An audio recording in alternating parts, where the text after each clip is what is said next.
Nandito kami sa clinic. Kasama ko si Jana. Ayan. Ayan.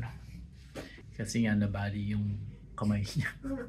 Hindi pala kamay. Nabali yung ano niya, thumb. Na-dislocate.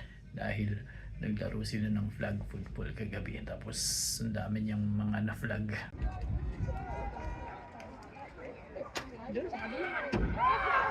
Reynolds, play action with the keeper.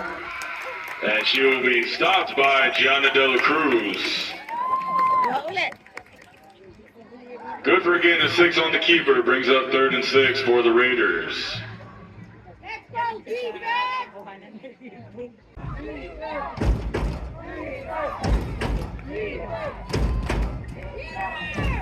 Rhino rolling out left. De La Cruz on the stop, assisted by number 1 Giselle Rodarte.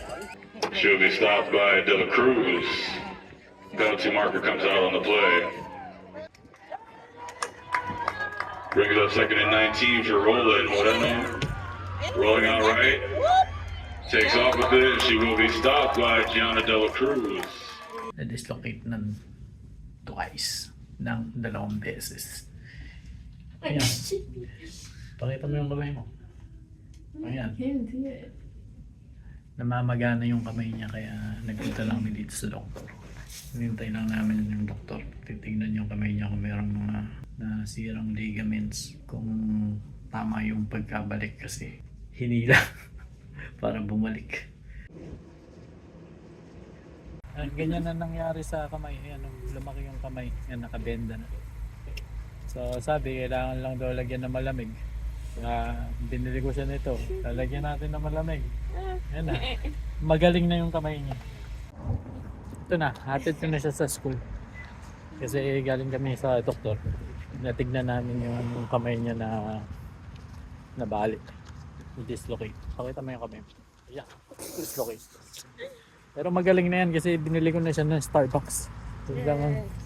Yan ang ano niyan, gamot niyan. Hatid ko na siya dito sa school. Dito na kami sa school. Kasi may letter na kailangan ako ibigay sa principal. Galing sa doktor. Hindi siya pwede maglaro ng flag football. Sayang. Ano pa naman, last 2 games. Championship. Napilay eh. No choice. Pahinga. Sa next season na lang ulit siya babawi. What? Cuts back left, pump fakes. And she will be stopped by number 37, Bella Torres. It will be a turnover on downs, called take possession.